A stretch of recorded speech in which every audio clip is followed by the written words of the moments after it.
This is part 2 to the first video. At the Divrei Mei Yisrael, it's known after the Rambam that the Rabbanim always knew that the philosophers are not medayik in the mitzvahs. What are mitzvahs? Shabbos, kosher, tefillin, right? Shabbos is, you keep it, it's a day, there's a bunch of laws in it, but it's one, it's Shabbos. Kosher has different laws, what you eat, but it's one, it's a diet law, it's what you're eating, right? It's not what you're, it's not nothing to do with the bathroom. And then tefillin, you put on tefillin, you daven, how much you daven, everybody's different.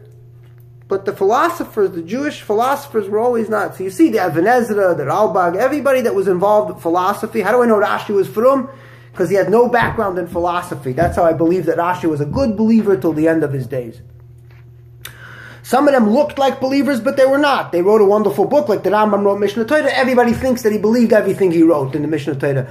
As one professor, a frum guy in Israel, Bar Ilan University, said, the way to understand the Rambam is not to read his books. But anyway, what we understand, what we know, this is for the Pshutei Am. I'm making this video for the Pshutei Am, for people that don't have time to research, and people that can watch this and be confident that this is factual. So what am I saying? That the rabbis and the authorities, we're not talking about big thinkers, just authorities, they knew that philosophy is a problem and a threat. Philosophers. So we're talking about the Sikha where the Rebbe mentions what to do with a guy who's amazed. He does on purpose. He means he breaks laws on purpose, right? I don't think he sleeps in and misses Man Krishma on purpose. He probably eats he eats treif from his Machal Shabbos, for example.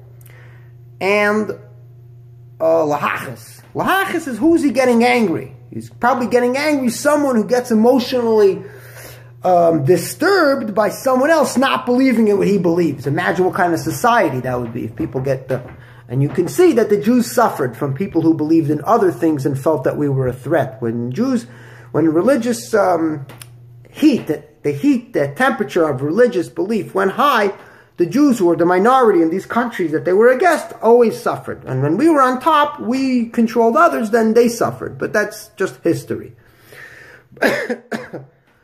But philosophers knew, the rabbis and the authorities of people who were just trying to keep the tradition going from father to son, not so much the tradition of learning, but the tradition of practicing and keeping, they knew philosophers were a problem.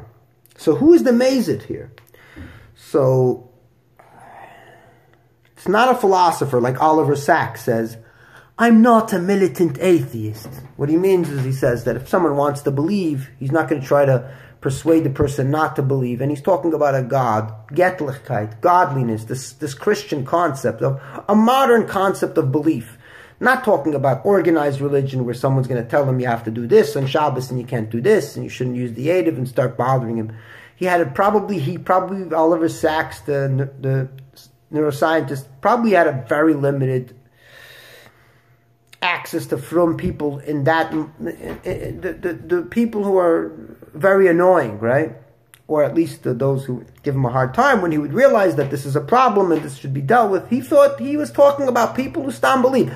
I think the only access he had to a frum yid was his cousin, the chief rabbi of Great Britain, Jonathan Sacks, which never bothered anybody. He enjoyed his position, he enjoyed his job, it was pretty cool, sexy job, never bothered. He lectured, but he never touched the sikhs of the Rebbe that he didn't like, for example. And that's the frum yid that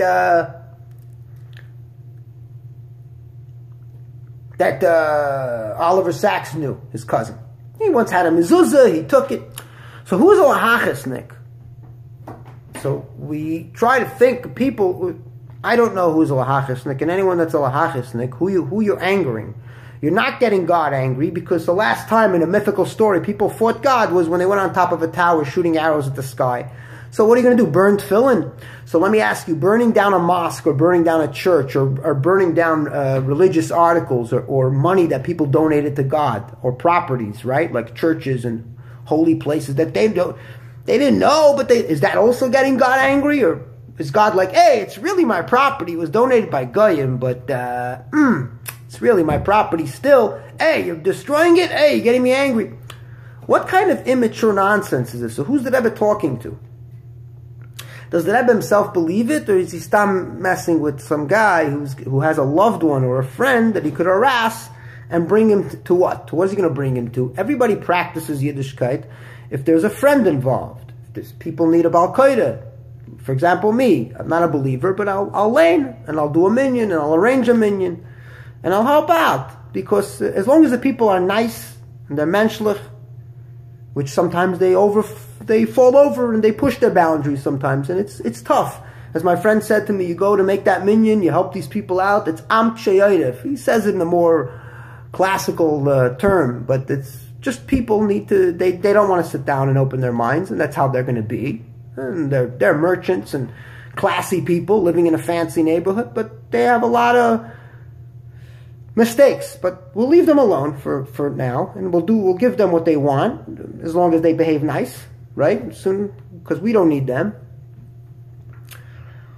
So who wouldn't want to do someone a favor, make the Kaddish and do practicing Judaism? Who wouldn't want to do that? I don't know such a character. So who's that guy that's amazed in Lahachis? So the chances are that there are no such people that he was referring to. And clearly the Sikh is very misleading to the simple mind who reads it and thinks that a person who's a non-believer, like a philosopher, someone who thinks, who uses his mind and says, these are nice minhagim and little dinim that people did to hang on to something, because they have no Beis HaMikdash, but this is not Tzivui Pi HaGvura, because this is clearly man-made. These were arranged by Poskim, and no Posek would deny it. Quick short story. So my friend, Chavrusa that I had, was sitting with me on Shabbos, one Shabbos afternoon in California, and he said to me, he bamerkt, and he said, you do more malachis on Shabbos than you do in the weekday. And of course, I was cherishing my new freedom and apiseichel, and I wasn't upset or angry at him, and I completely understood that it's annoying because he's counting every time I'm turning something on, but really I'm also doing double work because I have to do for him. He wants to watch TV. I have to turn it on for him. I have to open the fridge. I'm mindful of him, that he's keeping Shabbos in a way that he understands what to do and not to do. So I have to do double the malachas, and he knows that. But he mentioned that probably he was annoyed. He was dealing with it, definitely confused about it, how he felt. Was he annoyed, or was he going to detach himself from it? All those psychological questions are interesting, but that's not the point here. And what happened to me, I wasn't doing anything lahachis, it's just that I spoke to a posek, and the posek told me that these were laws that were arranged to be kept by people as a way to set themselves apart when they're in someone else's land, that these are little laws that we don't even keep most of the Torah. The stuff that are very direct and clear. We just keep these a whole list of laws that everyone else does, and we do. Shabbos, kosher. What about all these things in the Torah that we don't keep? So the Pesach explained it to me, and at that time, when I was doing the research and asking the right questions, and knowing which questions I'm supposed to be asking, because I already had my Jewish history, I've done it right. So now here comes the question to me. Do you love Shabbos? Do you want to keep it? Right? Now it's a question of, do you love it? There's no more fear, because you just figured out that there's no punishment for not following Shabbos, just like there's no punishment for not becoming a Muslim. Do you believe that? No. This is just easy to digest, but obviously if you go through it, there's so many different ways of keeping Shabbos, and there's arguments, so nobody really, and B'chlal, we're doing things that are lechatchila aser, but we do it because the Chazal changed Shabbos. So once I realized that the question came, do I want to keep Shabbos? So the answer would be, depends. If I'm around someone and it helps them and it's beneficial, yes, and out of love. But if it's benefiting someone that I'm Machal Shabbos, then of course I'm going to be Machal Shabbos, but there's no lahachis here. So that sikh is very misleading to the reader. He may think that there's a guy and he's lahachis.